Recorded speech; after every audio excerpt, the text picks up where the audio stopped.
ये मंत्र नमोकारा है जीतना प्यारा, है जीतना प्यारा। जिसने भी जाप किया भव से पार उतारा। नमो अरिहंताणं नमो सिद्धाणं नमो आर्याणं नमो वज्रायाणं नमो लोय सब साहुणं। ये मंत्र नमोकारा है जीतना प्यारा। जिसने भी जाप किया भव से पार। बोले कजारा श्री आदिनाथ भगवान की, परम पूज्याचार्य श्री मानतुंग मुनि महाराज की, परम पूज्याचार्य गुरुवर श्री विराग सागर जी गुरुदेव की, अहिंसामयी जैन धर्म की।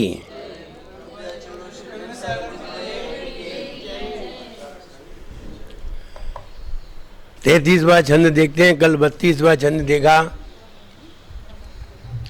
जिसकी जाप में सारी पीड़ाओं को दूर करने की क्षमता, ऐसे मुनिराज को नमन किया गया था। और हमारा घर परिवार व्यापार हम स्वयं सुरक्षित कैसे हों, ये बात बताई गई थी। आज 33वां छंद देखते हैं। मंदार सुंदर न मेरु सुपारी जात,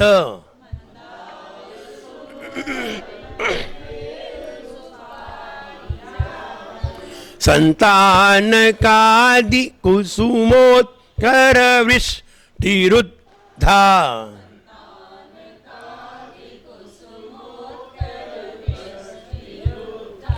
गंधोद बिंदु शुभ मंग मरुत प्रपाता,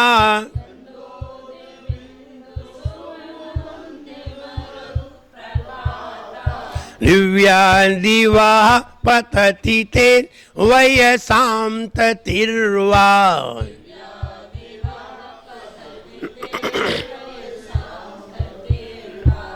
बढ़िए।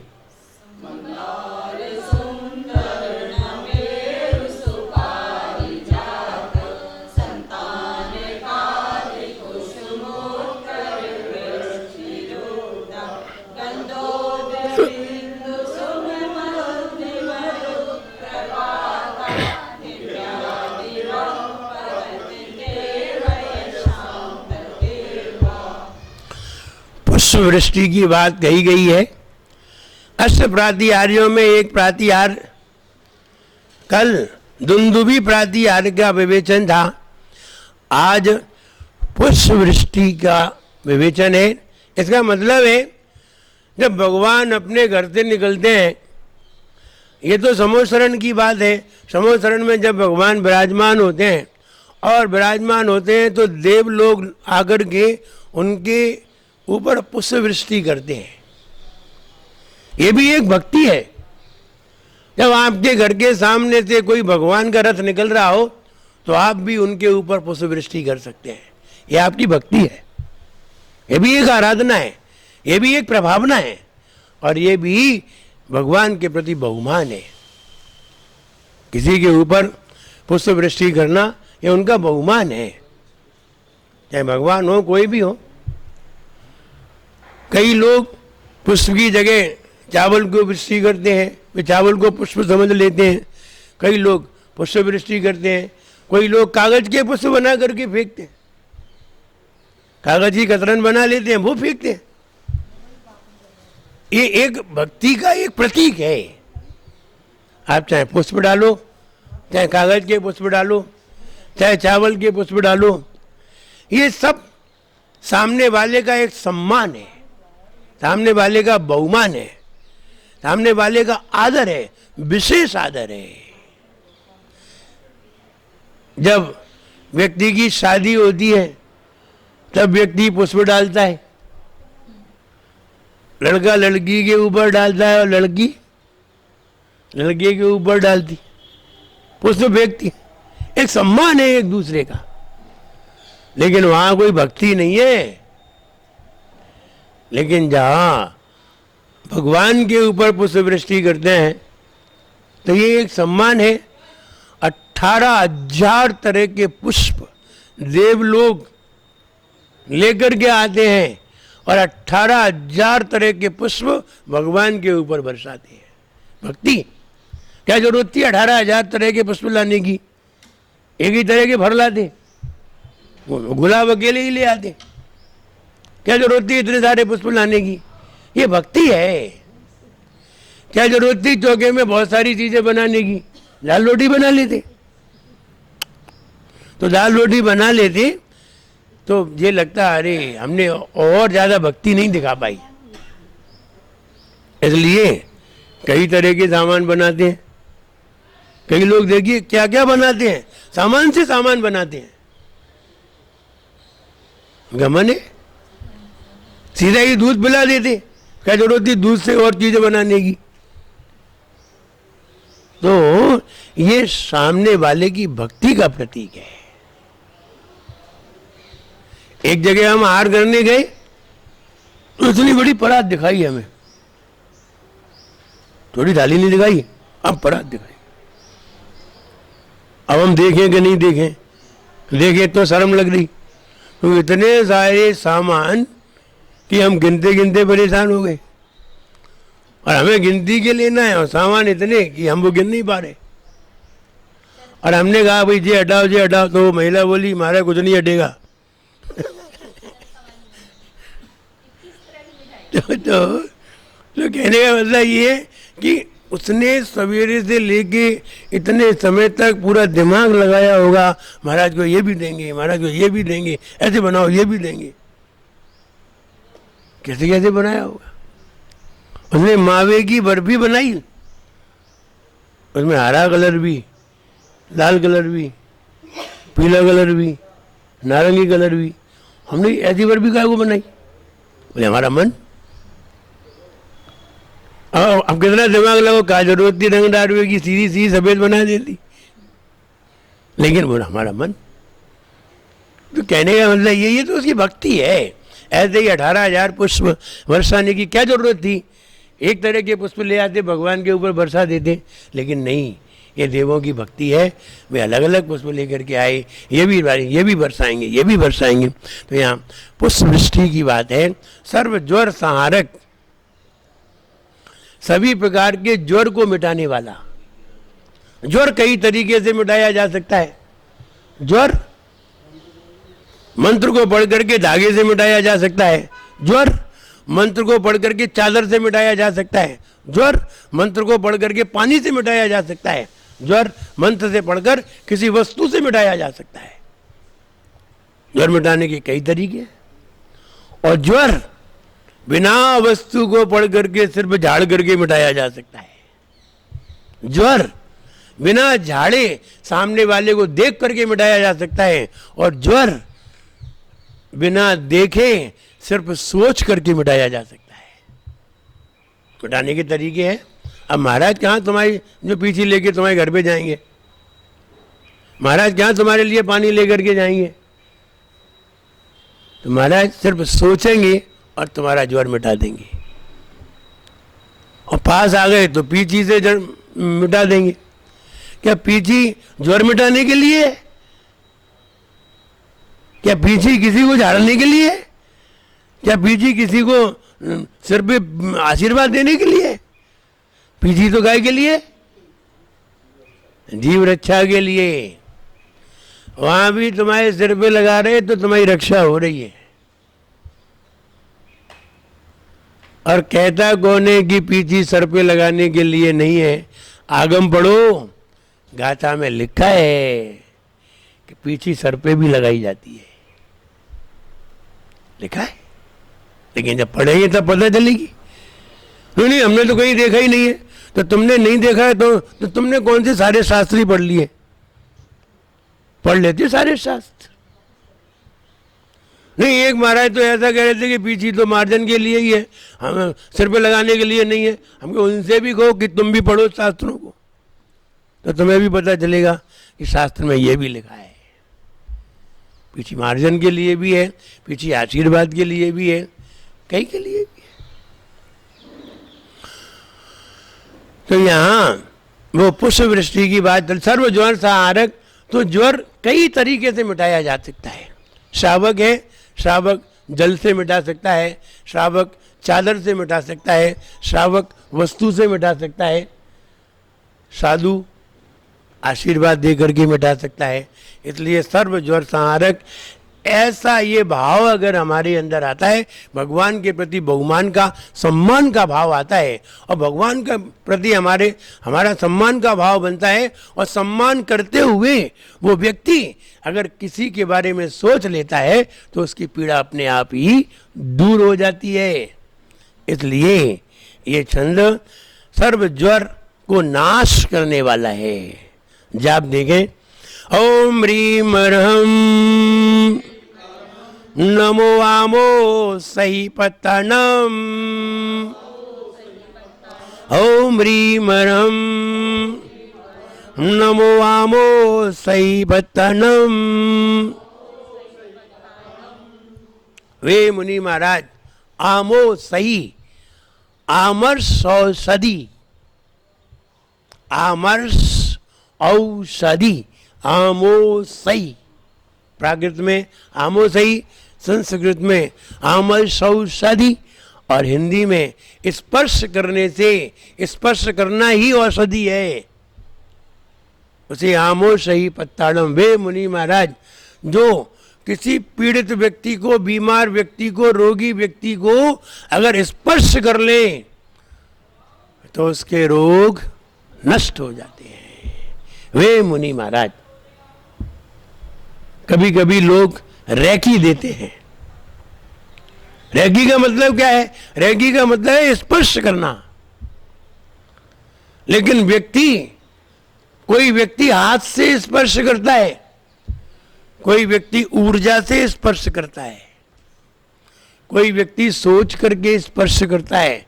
दूर बैठा व्यक्ति के बारे में सोचा जाता है, और जैसे ही कनेक्ट किया जाता है, जैसे ही उसका कनेक्शन उसकी ऊर्जा से होता है, तो उसकी ऊर्जा वहां जाने लगती है। जैसे कि टेलीफोन, जब तक कनेक्ट नहीं हुआ है तब तक हमारी आवाज वहां नहीं जाती, जैसे ही कनेक्ट होता है तो हमारी आवाज की वर्गणाएं वहां पहुंच जाती हैं। ठीक वैसे ही जब हम उसे स्मरण करते हैं, जैसे कहा कि सामने वाले व्यक्ति को बहुत पीड़ा हो रही है, सांप ने काट लिया है, बिच्छू ने काट लिया है, अथवा बहुत तड़प रहा है, बहुत परेशान है, टेंशन में, और उस व्यक्ति को स्मरण किया जाए, उस व्यक्ति के द्वारा जो ऊर्जावान है उसको स्मरण करेगा, स्मरण करके उसकी तरफ अपनी ऊर्जा भेजेगा, और जैसे ही ऊर्जा कनेक्ट हो जाएगी वैसे ही उसे शांति महसूस होगी। आप ऐसे समझिए, आप किसी व्यक्ति को याद करते हैं, तहे दिल से याद करते हैं, उस व्यक्ति को धीरे से हिचकी आने लगती है, हिचकी आने लगती है। तो हिचकी आदि तो क्या कहते हैं? हिचकी आदि तो क्या कहते हैं? कोई याद कर रहा है? बिल्कुल। एक आदमी को अंत समय में हिचकी आने लगी, अंतिम समय था, जोर की हिचकी आने लगी। मुझे लगता है भगवान तुम्हें याद कर रहा है। अब भगवान ही याद कर सकेगा, अंत समय में और कौन याद करेगा? और हिचकी आती है अंत समय में। तो हिचकी आती है तो हिचकी भी एक दूसरे का कनेक्ट है। जब उसकी स्मरण शक्ति उससे कनेक्ट होती है तो अंदर ऐसे पॉइंट पे जाके अटैक्ट होता है कि वहां से हिचकी आना प्रारंभ होती है। ऐसे नहीं होती। अगर कोई व्यक्ति सामने बैठा हुआ है और हमें ये मालूम करना है कि सामने वाला व्यक्ति ताकतवर है या कमजोर है, तो हम मालूम कर सकते हैं।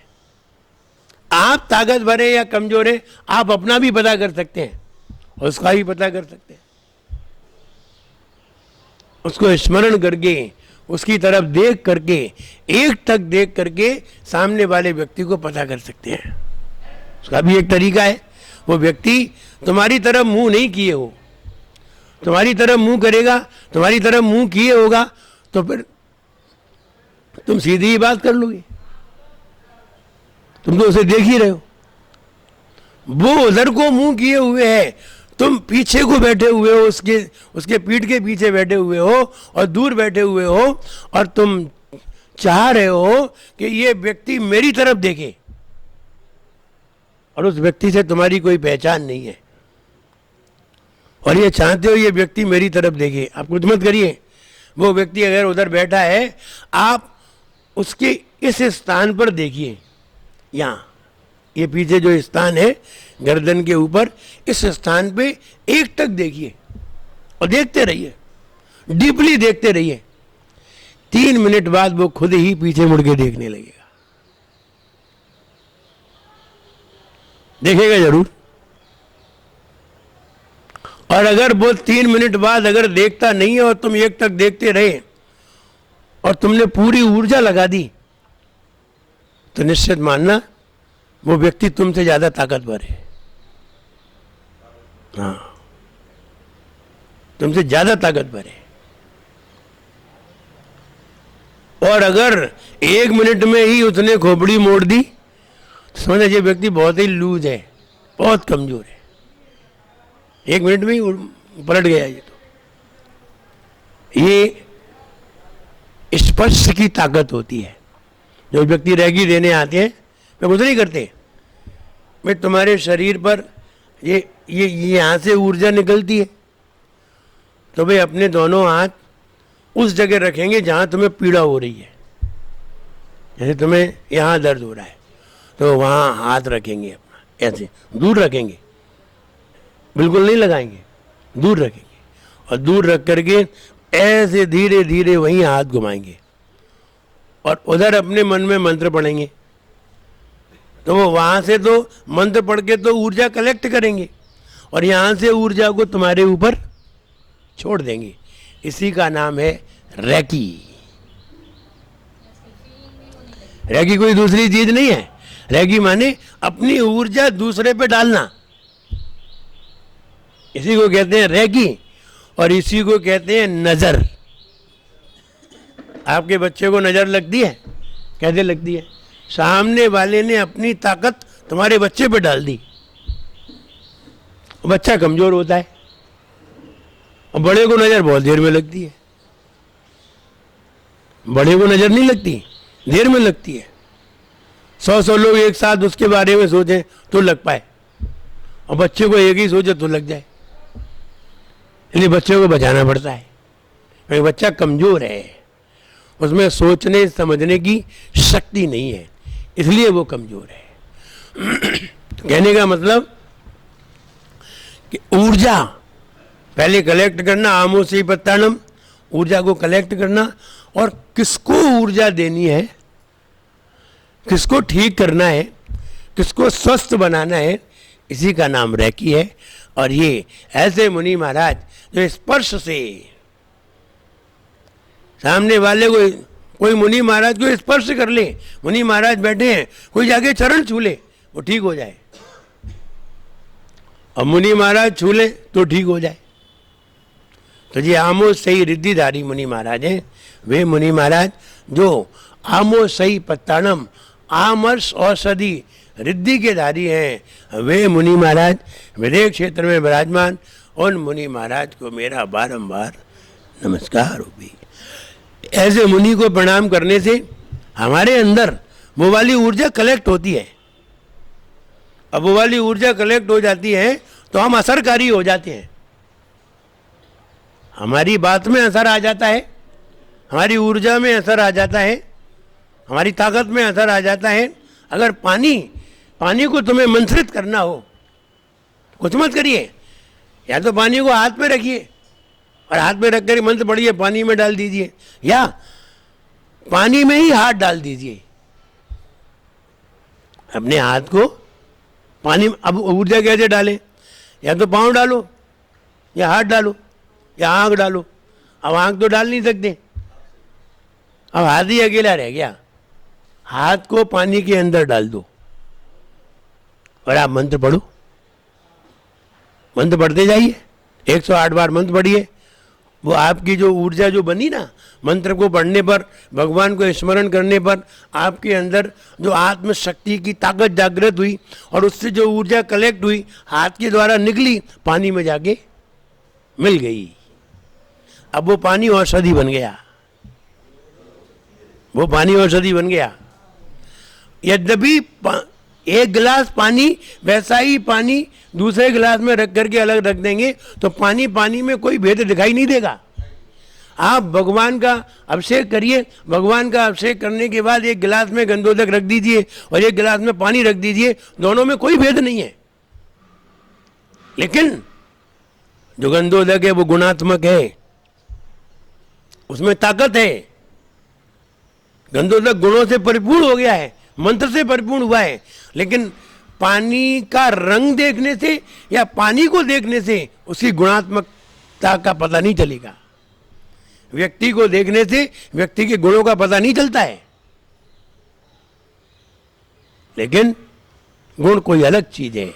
आत्मा को देखने से गुणों का पता नहीं चलता है, गुण कोई अलग चीज है। ऐसे ही पानी पानी एक सा दिखाई दे रहा है, कोई अंतर दिखाई नहीं देगा, लेकिन पानी गुणात्मक होगा। एक पानी औषधि है और एक पानी औषधि नहीं है। जिसमें केमिकल मिला दिए हैं वो पानी औषधि है, जिसमें केमिकल नहीं मिलाए हैं वो पानी औषधि नहीं है। लेकिन फिर भी दोनों एक से ही दिखाई दे रहे हैं, दोनों ही पानी एक से दिखाई दे रहे हैं। इसलिए जिसमें तुमने हाथ डाल दिया था और ये मंत्र पढ़ा था तो वो पानी ऊर्जित हो जाता है, गुणात्मक हो जाता है, वो पानी स्वयं ही औषधि बन जाता है। इसलिए ऐसे मुनि महाराज को नमस्कार करने से उनकी ऊर्जा हमारे अंदर आती है, वो शक्ति हमारे अंदर प्राप्त होती है। उस शक्ति से हम कई रोगों से लड़ने में सक्षम हो जाते हैं। इसलिए ये मंत्र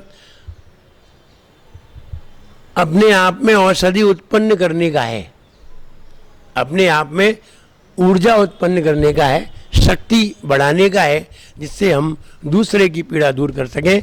आइए छंद देखते हैं। मंदार सुंदर नमेरु सुपारी जाता हो। पुष्पों के नाम बता रहे हैं, पुष्पों के नाम बता रहे हैं। जैसे आप कितने पुष्पों के नाम जानते हैं? गेंदा, गुलाब, चमेली, बेला, सूर्यमुखी, पारिजात और वो इतने ही फूल जानते हैं। फूल तो बहुत है, 18,000 के तो बरसाते हैं देव लोग।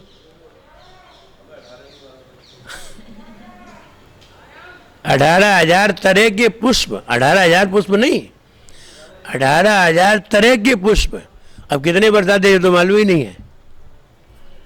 इतने पुष्प वृष्टि भगवान के ऊपर होती है और भगवान शांति से बैठे। क्या भगवान के ऊपर बरसते हैं? नहीं नहीं, पुष्प भगवान से तो कोई टच हो ही नहीं सकते।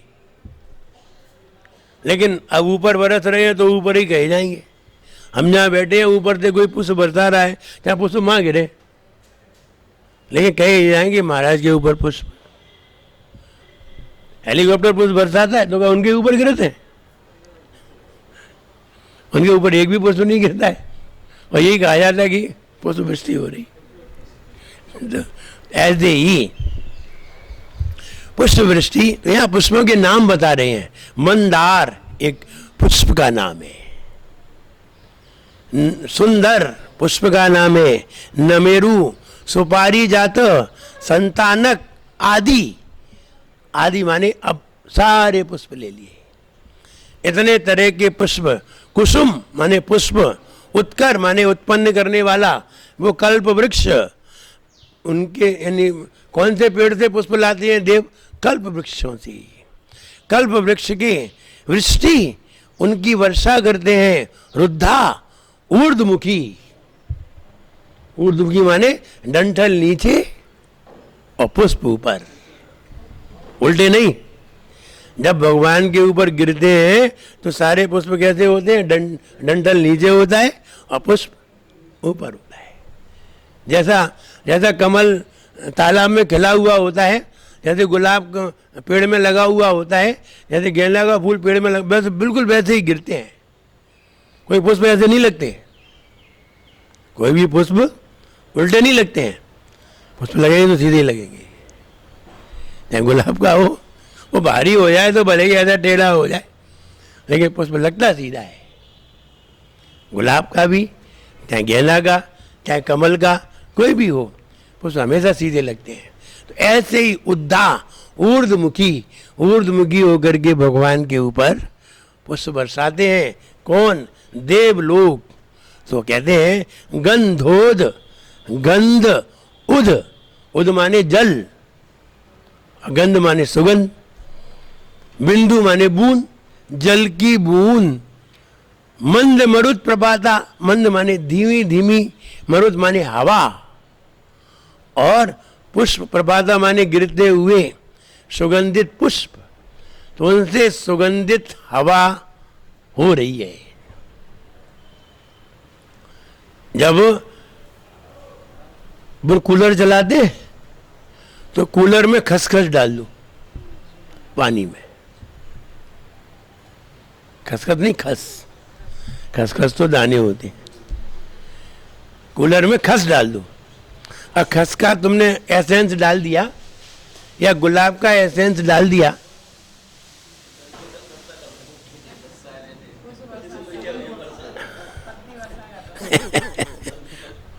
उन पे जो है वही बरसा सकते हैं। तो खस डाल देते हैं। तो कूलर में जब खस डाल देते हैं तो जब वो पानी पंप के द्वारा रनिंग करता है और जब उसकी हवा आती है तो हमें कैसी खुशबू आती? खस की। कैसे आई? कि खस तो उसमें डाल दिया और खस ने रनिंग, वो जो पानी ने रनिंग की, और रनिंग करने पर उसकी खुशबू हमारी तरफ पंखे ने आगे फेंक दी। ऐसे हवा चल रही हो और पुष्प वृष्टि हो रही हो तो उसकी तो खुशबू निकल रही हो और हल्की हल्की हो उसकी बौछारें आ रही हो। तो कह रहे हैं गंधोद बिंदु, सुगंधित जल की बिंदु, हल्की हल्की हवा से सुगंधित जल की बिंदु हो जाती हैं। ऐसा वहाँ वातावरण बन रहा है। कहाँ? समोह शरण में। दिव्या दिवाहा, दिवा माने दिव्या माने आकाश में, देवलोक पतति थे वयसाम ततिर्वा, आकाश से वो पुष्प वृष्टि करते हैं। ऊपर को ऊर्ध्वमुखी पुष्प जब नीचे गिरते हैं तो ऐसा लगता है कि आकाश से पतति गिर रही है। ते वयसाम ततिर्वा, आपके ऊपर ऐसा लगता है कोई पक्षियों की कतार ऊपर से नीचे आ रही है। पक्षी ऐसे पंख फैलाए हों, कमल की तरह, फूल की तरह खिले हों, तो पंख फैले हों और पक्षी ऊपर से नीचे एक साथ आ रहे हों लाइन से, तो ऐसा लगता है कोई पक्षियों की कतार नीचे आ रही हो। लेकिन कहीं कहीं वचसाम शब्द आता है। दिव्या दिवा पतति ते वचसाम ततिर्वा। क्या आता है? वचसाम। ऐसा भी आता है। तो नीचे लिखा है वचसाम, स्टार बना के नीचे लगा दिया है। तो वचसाम भी आता है। तो उनका उसका अर्थ लोगों ने ऐसा किया, हे भगवान वो पुष्प वृष्टि ऊपर से नीचे आ रही है तो ऐसा लगता है कि आपके वचन ही नीचे आ रहे हैं, आपके वचन ही गिर रहे हैं।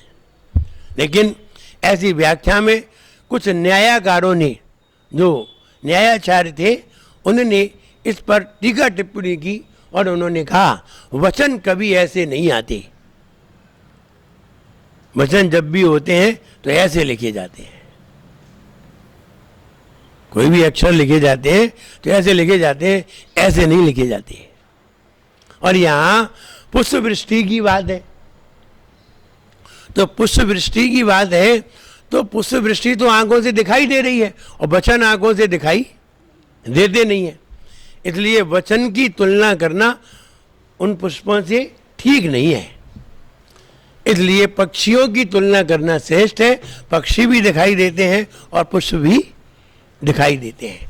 पक्षी भी जब उड़ते हैं तो खिले हुए पुष्प से दिखाई देते हैं और पुष्प भी खिले हुए होते हैं। इसलिए पुष्प की पक्षी से तुलना करना ठीक बैठता है, वचनों से तुलना करना ठीक कम बैठता है।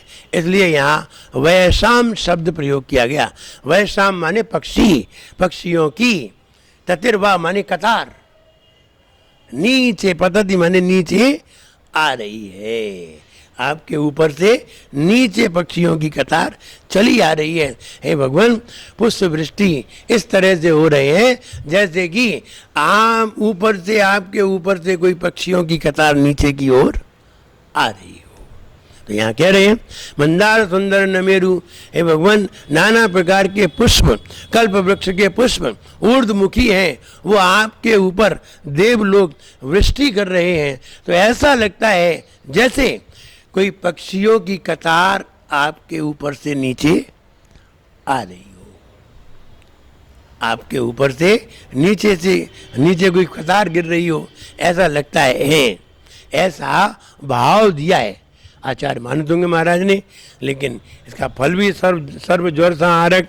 सही बात तो ये है, 48 जाप पढ़िए और अपना हाथ उसी में डाले रहिए पानी में।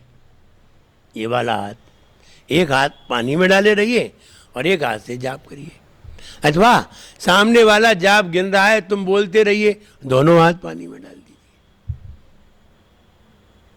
और पानी को मंत्रित करिए।